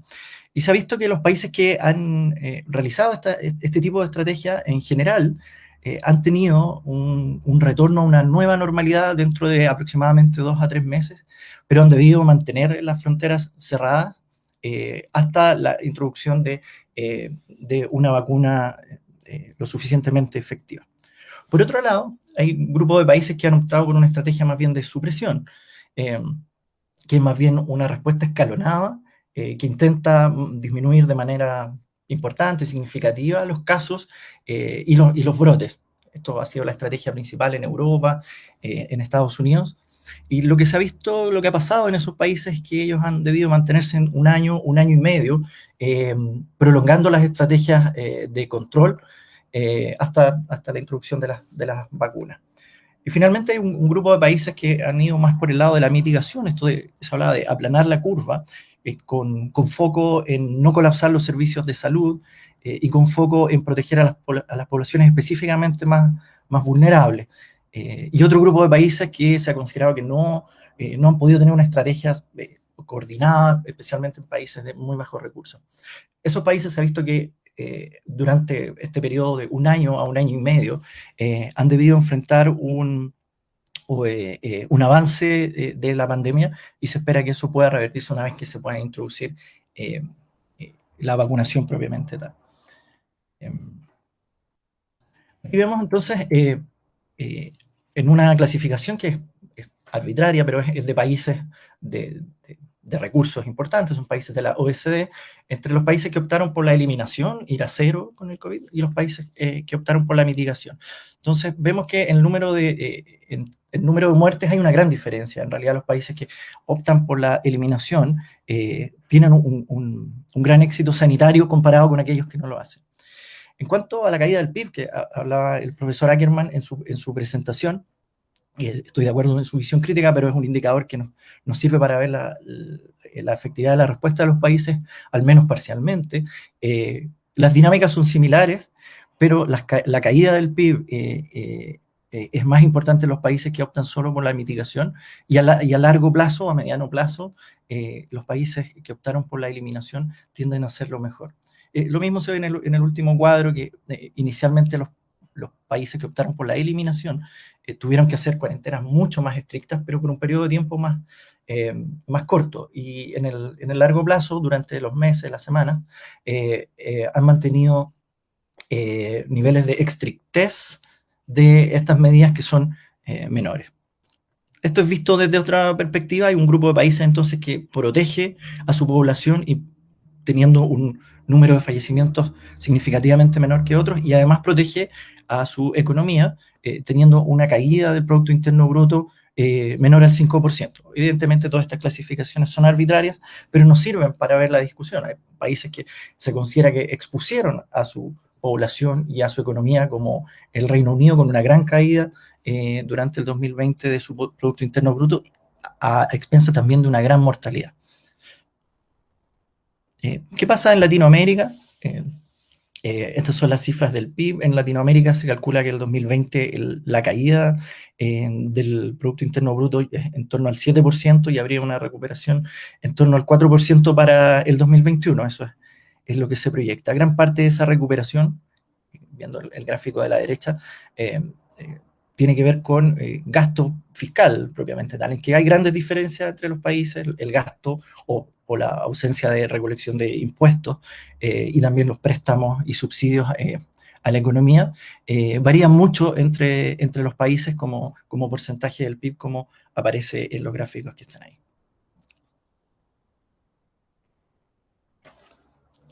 La situación de los casos nuevos en Chile, Colombia y Brasil, llamativamente, cuando estaba haciendo este gráfico, veo que después de recorridos que pueden ser un poco disímiles, aparecen relativamente similares, de 300 casos diarios por millón.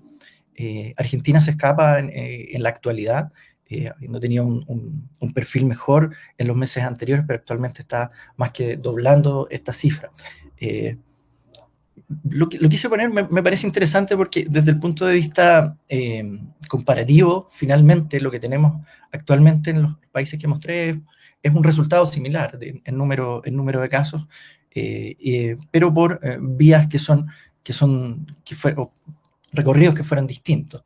En Chile, y yo creo que este gráfico es similar en todos los países, el COVID-19 se transforma en la primera causa de muerte por lejos el año 2020 y 2021, desplazando a las causas habituales que teníamos de enfermedades coronarias, de la circulación, o los tumores y cánceres, y el resto de las enfermedades. Se transforma en un tema muy, muy relevante.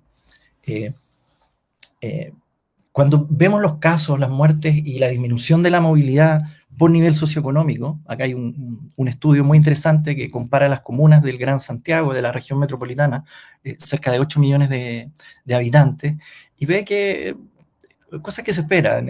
Efectivamente, el número de casos, el número de fallecimientos por población es mucho mayor en las comunas que tienen un nivel socioeconómico más bajo.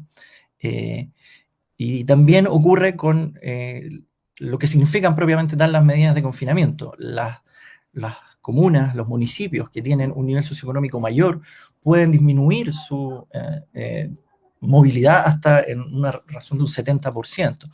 Como se ve en el gráfico ahí del medio abajo, que durante el confinamiento estricto de la región metropolitana, entre mayo y agosto del año pasado, quienes más pudieron quedarse en casa son las personas de mayor nivel socioeconómico.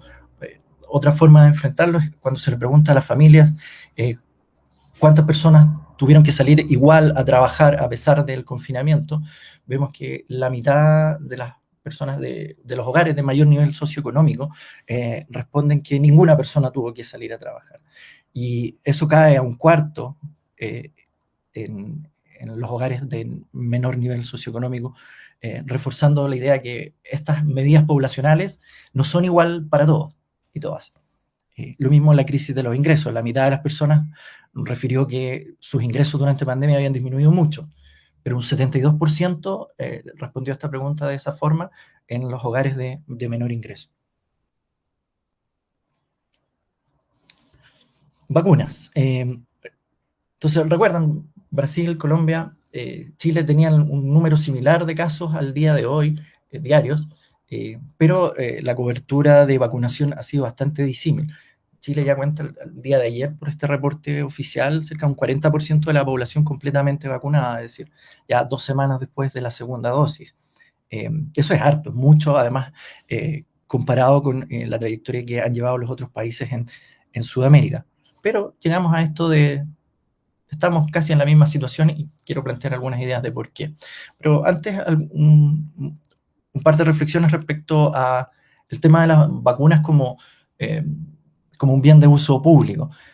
Para analizar el tema en particular de las vacunas dentro de la diplomacia en salud global y esta fiebre por los rankings y por la competencia entre los países, acá hay un marco que nos sirve para analizar el por qué ocurren las situaciones en la diplomacia. Por un lado están las instituciones y actores que están envueltos, el ambiente político, de la tradición de las políticas públicas e internacionales en los distintos países, y las características, cómo se interpreta la característica específica del tema particular. Y en este caso en particular, las vacunas han sido interpretadas como un tema de alcance nacional, que van a llevar a una recuperación del país desde la perspectiva económica muy rápido, y que en el fondo se transforma en una competencia más dentro de muchas otras. Entonces, en este típico balance que tenemos desde un poco la perspectiva de las relaciones internacionales, esta típica o habitual contraposición entre el realismo y el constructivismo, vemos que por el lado de la colaboración internacional, sabemos que lo que le conviene al mundo para detener esta pandemia tiene que ver con el avance de la inmunización en todos los países de manera armónica, y no que un solo país complete una vacunación de un 100% y que esté rodeado de países que no han alcanzado umbrales de vacunación aceptables, y que por lo tanto obliguen a mantener la situación de pandemia durante varios años. Algunos dicen 2 años, otros dicen que podrían ser hasta 5 años, si se mantiene, siendo pesimista, la situación actual de competencia y de distintos rankings, a ver qué país se vacuna primero. Se requiere una tolerancia de la política interna a soluciones de largo plazo y confianza en la ciencia, ¿ya? Por otro lado, lo que ha ido ganando es el juego de poder geopolítico entre los grandes bloques, China, Rusia, Estados Unidos, y que es muy complicado de abordar porque propone una solución simple, de corto plazo, nos vacunamos todos y se acaba la pandemia, y eso hace, eso se junta con las expectativas de la población que ya está cansada de tantas restricciones a sus libertades y de un ambiente estresor constante. Y a pesar de la ausencia de evidencia, el público quiere creer, los gobernantes tienen a mano el tema de la vacunación, y por lo tanto se desencadena ahí una especie de tormenta perfecta que hace que como grupo de países se tome la peor decisión para el colectivo. Volvemos entonces al tema de la vacunación en Chile. ¿Por qué pudiera ser que no esté funcionando? Hay algunos elementos técnicos ahí que son relevantes. Finalmente, la vacuna Sinovac, que es la que se ha utilizado mayormente, bueno, la gran mayoría de las dosis que se han implementado en Chile, tiene una efectividad limitada para contagio. Hay que recordar que las vacunas se aprobaron inicialmente con un objetivo, y fue para lo que fueron probadas en los estudios, de disminuir los casos graves y los fallecimientos en el fondo. Y se esperaba razonablemente que tengan una efectividad para limitar los contagios, eso probablemente así sea, pero en el caso de esta vacuna en particular, su efectividad está en torno al 60%, lo que es más bajo que lo que se ha visto para otras vacunas que se aprobaron en ese momento, y por lo tanto su capacidad de cortar la cadena de contagio es menor. Mantenemos en Chile una deficiente gestión de la estrategia de testeo, trazabilidad y aislamiento. Hay mucho que hablar ahí, pero solo podemos seguir entre 2 y 3 casos, contactos por caso, cuando lo que se requiere es al menos 5 contactos por caso. Ese es el número, pero lo que está detrás de eso es una decisión principalmente de ir a ampliar la respuesta para las UCI, para el tema de los ventiladores y todo lo que ello conlleva, en desmedro de una política más de ir hacia la eliminación de los contagios.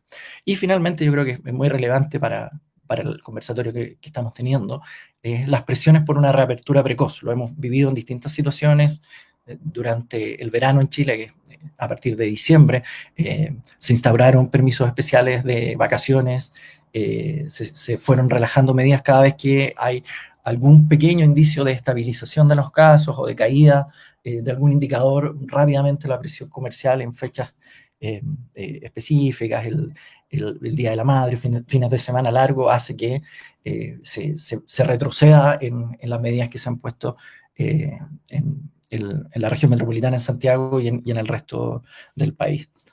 Estoy en la hora. Algunos temas para la discusión que quedan abiertos: el crecimiento del comercio digital y su relevancia, y también todos los problemas que tenemos que enfrentar como sociedad al darnos cuenta de la gran relevancia del trabajo de las personas que trabajan en sistemas de reparto, de delivery, y que tienen empleos absolutamente precarios. El avance ahora forzado de la telemedicina, de tecnologías de la enseñanza, que si bien eran incipientes, había mucha reticencia previo a la pandemia, ahora por un criterio de realidad se han tenido que utilizar. Y bueno, el rol de los organismos internacionales, la Organización Mundial de la Salud, desde la epidemia del ébola del 2015-2016, viene siendo muy cuestionada, especialmente en los países de mayores recursos, no tanto así en Sudamérica. Por lo tanto, hay bastante que hablar ahí, cuál podría ser el rol de los organismos internacionales en los temas comerciales de la pandemia. Lo dejo hasta ahí y encantado de responder las preguntas que puedan surgir. Muchísimas gracias, profesor Jorge Andrés. Muchas gracias por tu presentación. Nos ha llevado a un terreno muy interesante, que es el manejo de la pandemia, las diferentes estrategias de cómo manejar la pandemia en sus fases de supresión, de mitigación y otras formas como los diferentes países han reaccionado durante la pandemia. Nos has planteado el tema del rol de la vacunación en este proceso para poder resolver la situación, y en alguna forma pues nos han mostrado que es Chile, Argentina, Colombia, Brasil en ese panorama de lo que ha sido la pandemia. Y escuchándote, pues surgía, digamos, una pregunta en mí que se la traslado al grupo de ponentes en este momento.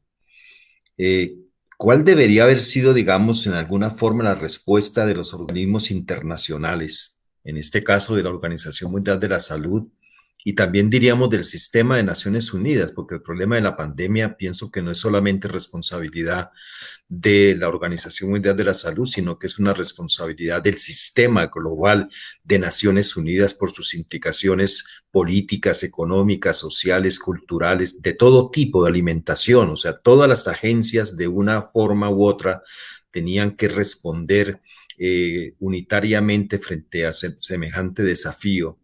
¿Y cuál tendría que ser, digamos, ese rol de los organismos de Naciones Unidas, de la Organización Mundial de la Salud?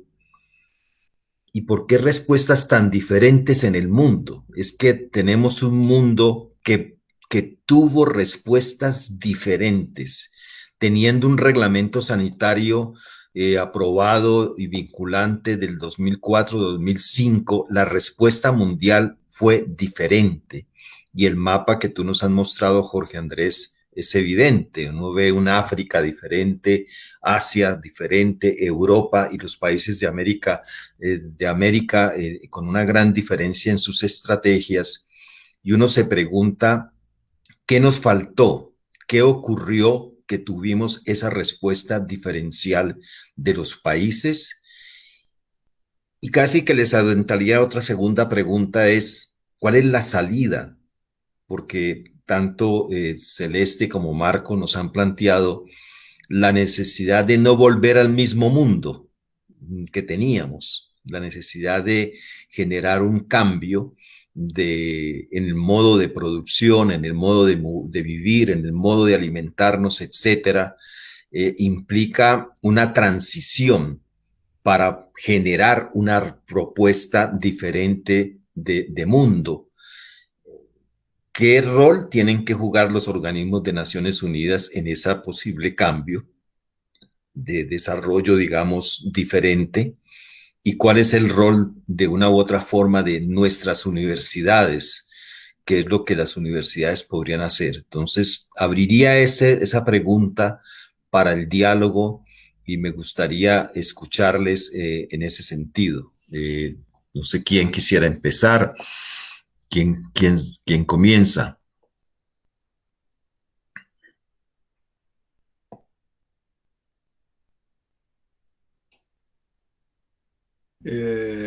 Vamos lá. Vamos, Marco, vamos, adelante. Eu me quedei falando sobre tus perguntas, não? Sem dúvida, há uma perda de liderazgo internacional das organizações internacionais, não? O que é muito triste. E quizás também porque há um clamor por autonomia dos estados nacionais, não? Aunque tenhamos a globalização que de alguma forma busca uma governança global, também há uma necessidade de autonomia e liderazgo nacional dos estados nacionais, não? Todavia, os estados nacionais estão muito fragilizados, não? Nós dizíamos que antes da pandemia, a pandemia já chegou em Brasil com uma imunidade social baja. Imunidade social baja, não?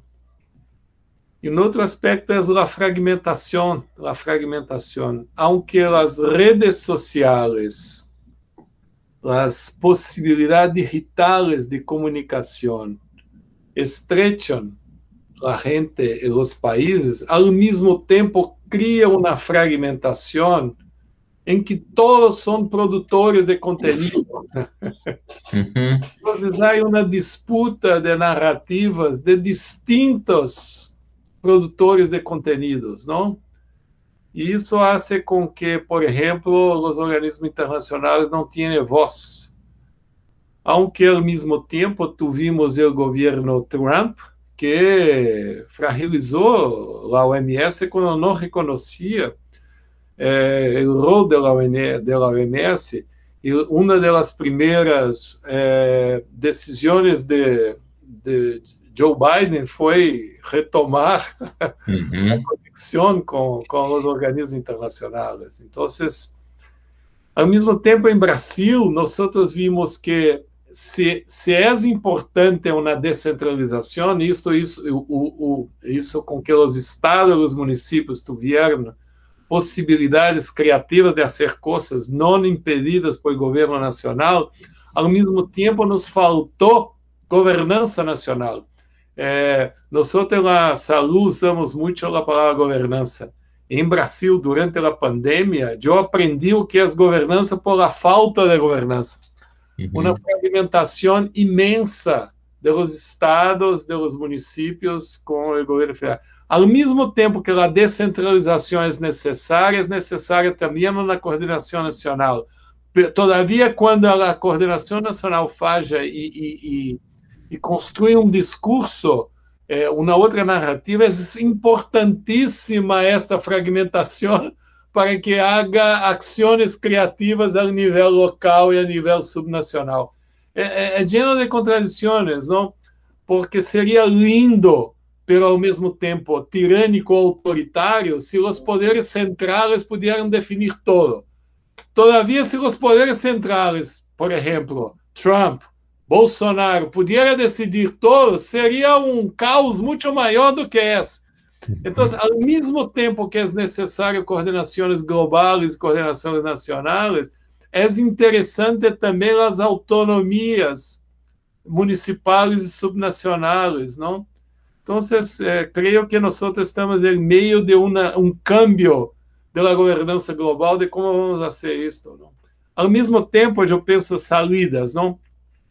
Em Brasil, curiosamente, mês passado,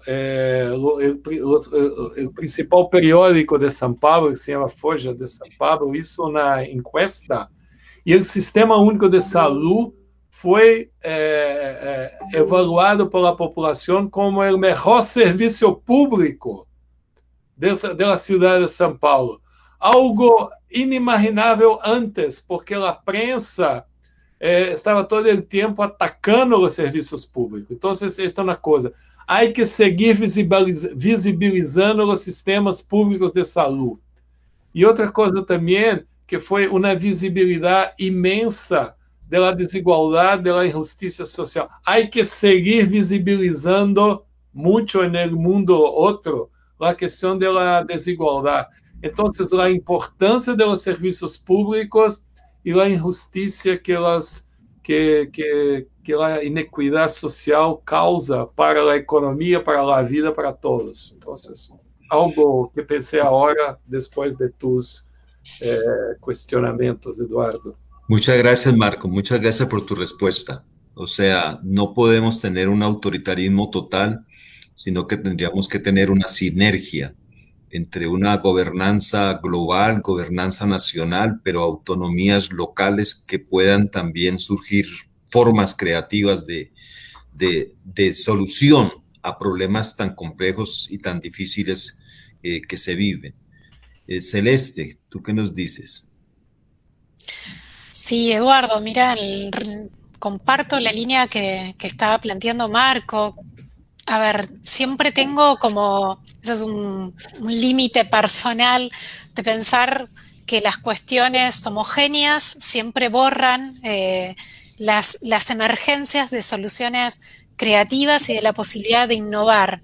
Argentina es un país federal que también se organiza políticamente bajo lógicas discrecionales, o sea, el juego político creo que también el análisis político debería estar sentado a la mesa.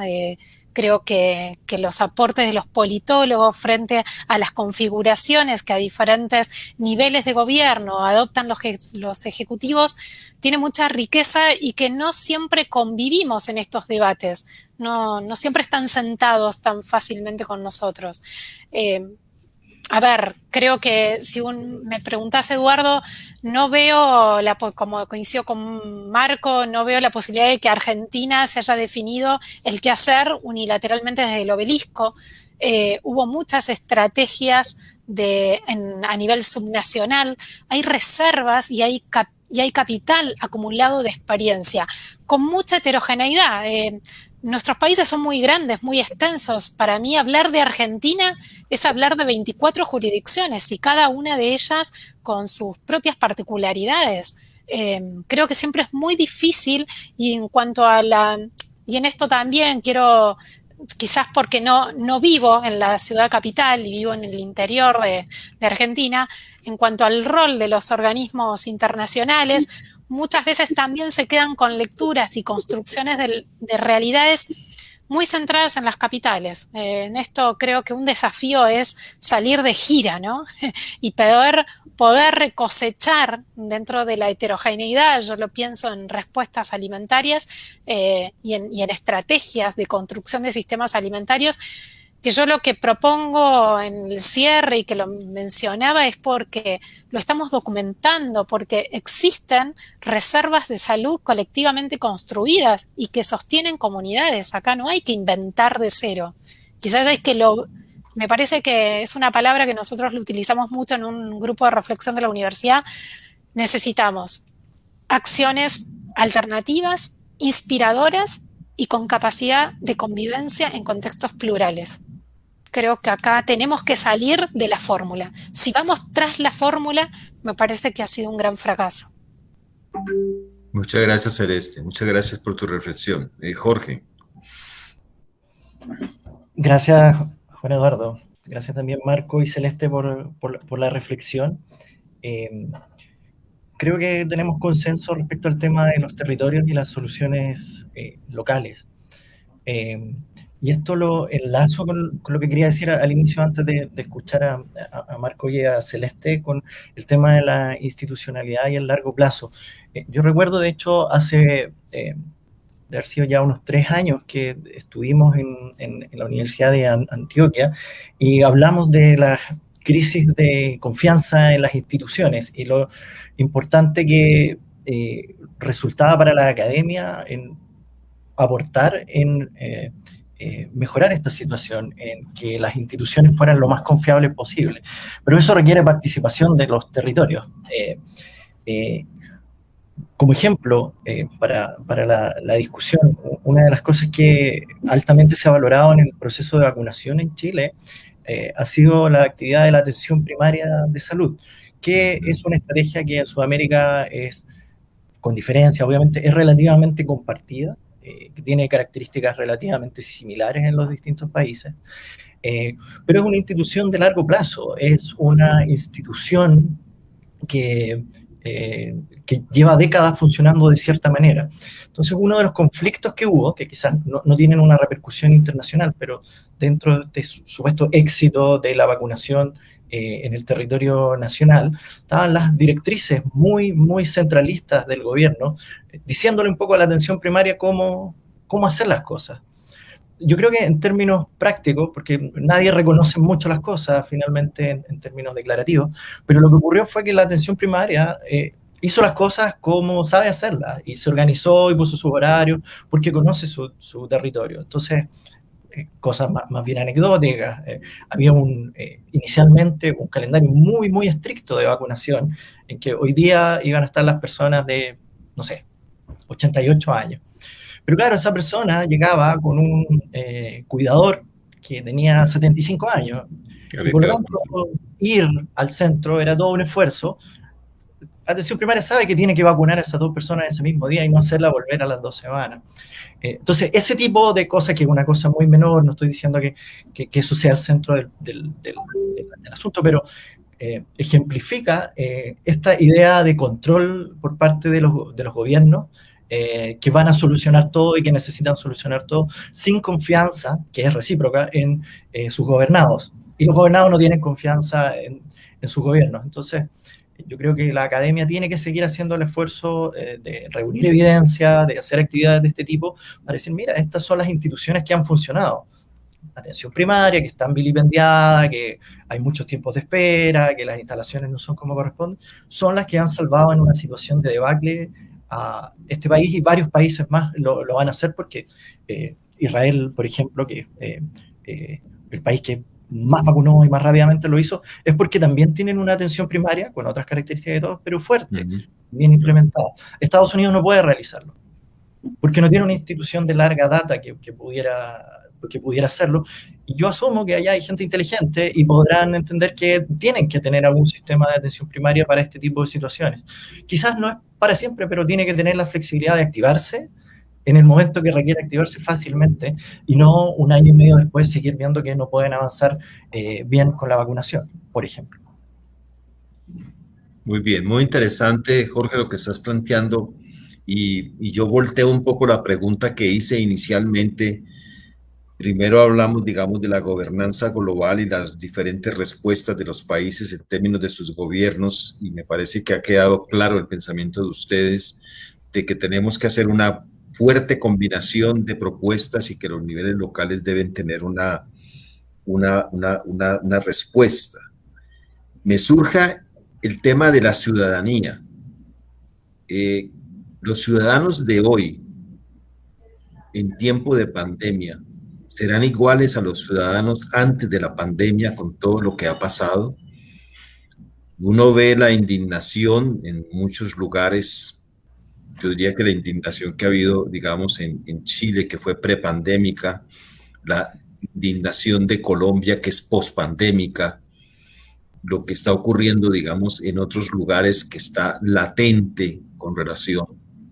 ¿Cuál es el tipo de ciudadanía que nos enfrentamos? Que realmente yo pensaba en estos días de que los ciudadanos que están hoy fuertemente indignados son los ciudadanos de un modelo económico que es el modelo neoliberal, que de una u otra forma es allí donde se ha acumulado una respuesta de indignación, porque quizás la gente no está respondiendo indignada solo al tema del COVID-19, sino que el COVID-19, digamos, es la disculpa, pero su problema previo del hambre, de la falta de acceso a la educación, de restricciones a servicios de salud, etcétera, está allí. ¿Cuál es esa ciudadanía que estamos enfrentando hoy? ¿Qué tipo de respuestas deberíamos ofrecer desde las universidades? Porque nosotros somos universidades de una u otra forma que coordinamos, orientamos, dirigimos. ¿Cuál es el rol de la universidad en esa mediación con la ciudadanía para la construcción y rehacer una cohesión social de unos lazos diferentes, de una forma diferente de organización? ¿Eso es posible? ¿O estamos conversando con esos ciudadanos realmente del mundo, de nuestros países, o solamente ahora como que alcanzamos a verlos? Me gustaría un poco como escuchar su reflexión alrededor de eso. Y, por ejemplo, Jorge, que está al pie de una constituyente aprobada y que inicia, ¿qué lectura le da alrededor de eso? Sí, yo creo que el tema de la ciudadanía, tal como lo planteas, no es tanto qué puede hacer la academia, sino nosotros vamos a recibir la demanda ciudadana de todas maneras. Y yo creo que una de las cosas que ha hecho la pandemia, que esto ocurre de cuando en cuando en algunos países o en algunas situaciones, pero es que en nuestro rol de académicos necesariamente tenemos que implicar el rol de ciudadanos, porque este problema en particular nos afecta a todos y a todas. Tú mismo nos comentabas hace poco que había sido afectado, un familiar. Todos hemos pasado por situaciones relativas a la pandemia. Por lo tanto, nuestro objeto de estudio pasamos a ser nosotros mismos. Cuando en otras situaciones la academia tiende a ser parte de la élite en los países, y claro, puede estudiar, por ejemplo, lo que hablaba Celeste respecto a las condiciones nutricionales, cuando en general uno está en una posición más de privilegio, y por lo tanto es más difícil, a pesar de que existen metodologías para ello, pero entender cuál es la situación de las personas que no tienen esa situación de privilegio y por qué terminan teniendo los comportamientos alimentarios que nos explicaba Celeste. Yo creo que una cosa importante es mezclar el rol académico y ciudadano, ¿ya? Yo creo que la pandemia, hablábamos que no estoy de acuerdo, Marco, no es para nada una oportunidad. Verlo así me parece que es muy ingenuo, pero sí tenemos que aprender con esta docencia tan terrible que hemos tenido, y me parece que el tema de la ciudadanía de nosotros como investigadores es central. Abordo un poquito ahí el tema que hablabas de la constituyente. Tuvimos elecciones hace poco, ha significado un terremoto político en el país, hay una sensación de incertidumbre, de polarización, pero al mismo tiempo hay una sensación de entusiasmo, de gente que habitualmente no estaba preocupada de estos temas, diciendo, oye, ¿qué está pasando? ¿Cómo es posible que en esta convención constituyente para redactar una nueva constitución haya personas que no tienen una profesión universitaria? Y eso es una discusión que es súper interesante y es súper de fondo. O sea, solamente tendrían que ser abogados, expertos en derecho constitucional, quienes redacten esta constitución. Y eso ha permeado entonces también las próximas elecciones presidenciales. Para terminar un poquito, yo creo que el tema del enfrentamiento del modelo neoliberal tiene una diferencia con lo que había ocurrido en el pasado, en que había un clivaje súper claro izquierda-derecha, en el fondo. Ahora las personas, una gran mayoría en Chile, no les gusta el modelo, están incómodos con algunos aspectos, pero no tienen necesariamente una ideología política detrás que adscriba a las izquierdas clásicas. Están creando más bien esta ideología en el día a día con las nuevas tecnologías, con los nuevos grupos que existen y que ahora son posibles, que quizás antes no eran posibles porque no se conocían, estaban muy lejos. Ahora hay pequeños grupos minoritarios que están llevando causas específicas y quieren llevar esas causas específicas a la Constitución, y no necesariamente pensar en el hombre nuevo, ni con una situación como de modificar todo, sino que quieren cambios específicos porque han sido maltratados durante años. Yo creo que eso es sorprendente y es una cosa que vamos a estudiar durante muchos años. Muy interesante. Muchas gracias, Jorge, por tu respuesta. Adelante, Marco. Dialogando aún com as reflexões anteriores, Eduardo, eu penso que em um mundo tão polarizado e tão fragmentado, buscar algumas formas de articulação é quase transgressor, não? Creio, então, que há que se buscar algum comum, não? Algum comum que pueda se articular ao redor deste comum, não? Então, creio que esta seria uma questão. Pero eu tenho um cartoon que diz, um hijo pergunta a seu papá: papá, é possível paz e harmonia no mundo? E o papá contesta: la paz sim, harmonia não. É muita gente para cantar a mesma música, não? Então, a búsqueda do comum, aunque seja algo aspiracional, é também muito difícil, pero há que, en mínimo, pensar na Terra, né, como um comum de nós. Há que salvar a Terra, por el mínimo, não? Ao mesmo tempo, Eduardo, filmes, películas, como, por exemplo, El Tigre Branco, uma película indiana, o mesmo El Parasita, mostra que a violência é a única alternativa que as classes desfavorecidas têm para mostrar, para chamar a atenção de los poderosos. A violência é a única. Há películas brasileiras também que mostram isto, o agotamento do diálogo, da possibilidade do diálogo. Por isso que eu já estava dizendo da democracia disjuntiva, que parece ser algo saudável, pero não responde a nada, não? Ao mesmo tempo, diante de Bolsonaro e de Trump, há que termos democracia, quizás uma sociocracia, uma outra lógica de defesa e de participação. E nesse sentido, nós da universidade estamos trabalhando um pouco com o CBPR, Community Based Participatory Research, que é algo que a Nina Wallenstein, da Universidade de Novo México, trabalha, que quizás nós fazer pesquisa, fazer investigação, não mais sobre a gente ou para a gente, quizás com a gente, não?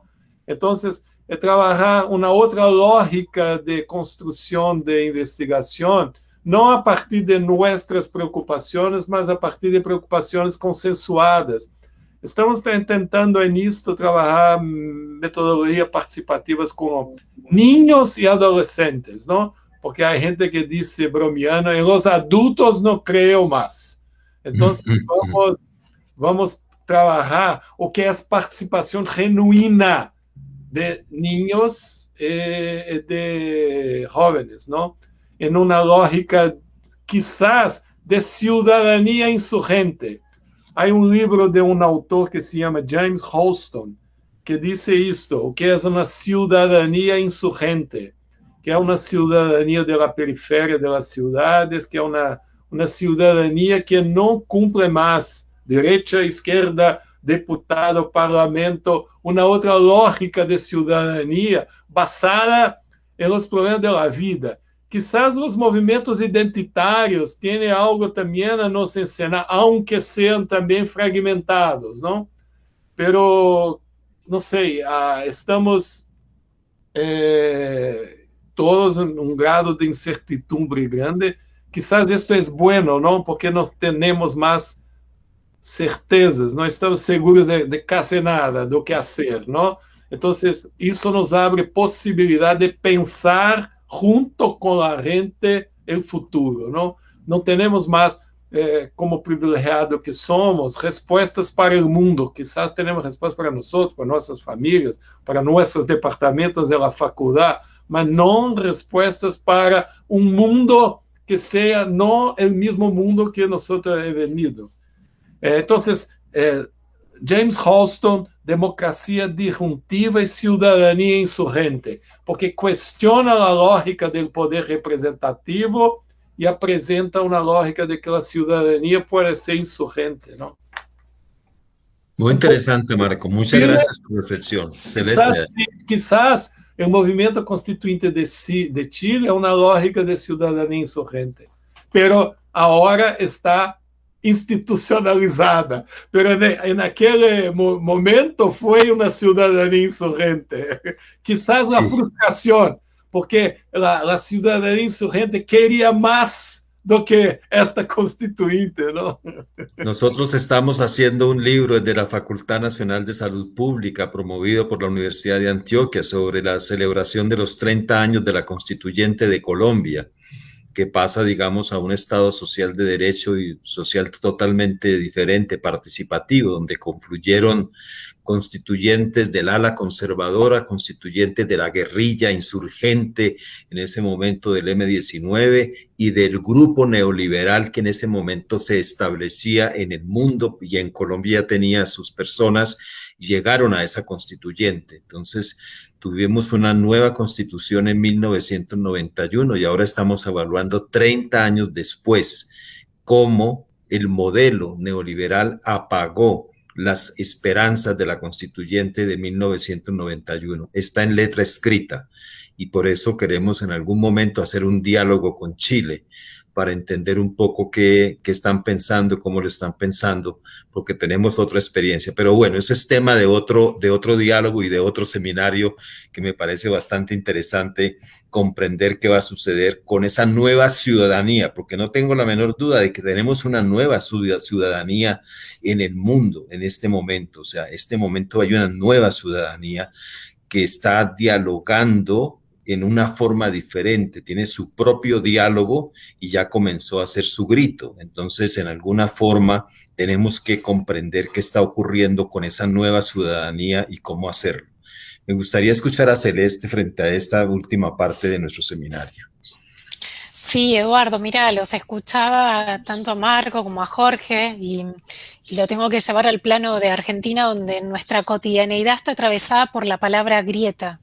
O sea, hace años que Argentina socialmente se categoriza en función de una grieta y documentado familias que han dejado de hablarse, gente que se ha ido del Facebook porque me canso de pelear o porque no soporto al otro. Creo que ideológicamente hay una radicalización de los encuentros sociales que son graves y que los leo con cierta preocupación porque nos tenemos que volver a encontrar hasta decirte del punto de vista de que una familia se tiene que dar la oportunidad de volverse a encontrar. Creo que la pandemia también nos atraviesa y nos genera y nos interpela desde lugares de igualdad a pesar de estas ideologías y esto podrá ser leído como alguna morbosa oportunidad, pero bueno, hay algún punto de inicio que desde el encuentro de lo que atravesamos tengamos una actitud diferente, pero me escapa la posibilidad de decir qué nos pasará como argentinos. Todo indica de que seguimos en esta fragmentación, esperemos como ahora estamos atravesando un nuevo periodo de confinamiento extremo, entonces, bueno, y en esto también reafloran todas estos sentimientos y estas percepciones. Y quiero terminar con lo que consultaba sobre la academia. Nosotros la impronta que tenemos, por lo menos a nivel de la formación de grado, que creo que también allí es donde tenemos que cuidar bajo qué imaginario cuidamos y protegemos y propiciamos en los alumnos. Sabemos que hay corrientes hegemónicas desde cómo conceptualizar el mundo, cómo entender el mundo, y dentro de la propuesta nuestra tenemos una perspectiva muy basada en la pedagogía de la práctica. El saber que desde la práctica se construye conocimiento y construimos conocimiento por fuera del aula. Los alumnos en primer año hay materias que no entienden cómo se estudian hablando con la gente, y sí, la estudian yendo con un otro, encontrándose en espacios territoriales donde no hay que leer un libro para probar y recitarlo a un docente, sino hay que construir argumentaciones y hay que encontrar acuerdos en un lugar que muchas veces son ajenos, porque bueno, somos una universidad privada y trabajamos en situaciones de territorio de vulnerabilidad. Entonces allí se confrontan realidades totalmente muy distintas y disruptivas. Desde la disrupción y desde esa interpelación tratamos de construir también el concepto de salud, ¿no? Por fuera de un libro, sino que entiende la gente en su vida diaria por salud, para dar un ejemplo muy sencillo, Eduardo. Pero eso era lo que quería aportar.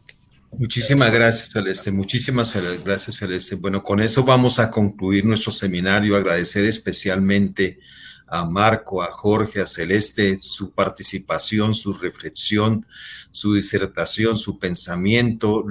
Quedan muchas líneas muy interesantes de trabajo.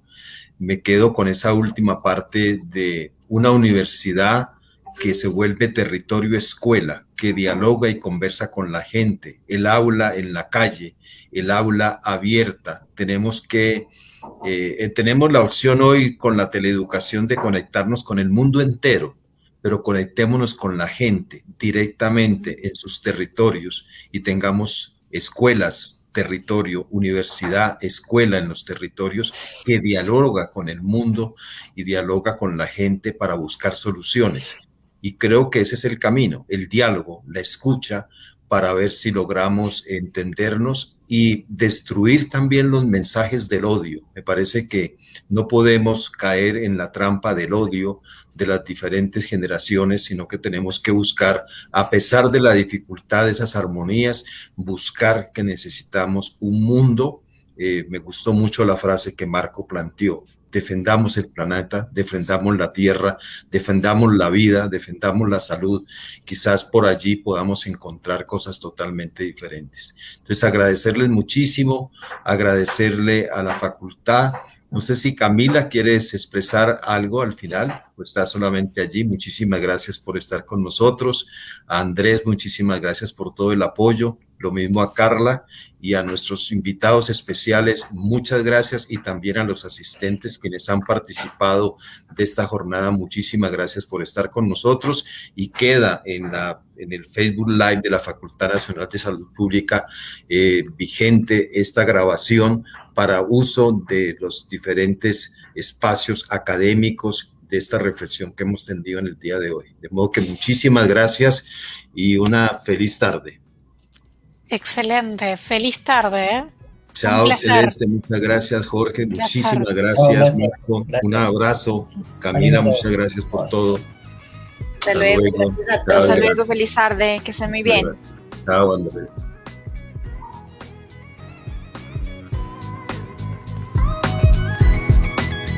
Bien, creo que hicimos una jornada muy bella, muchísimas gracias.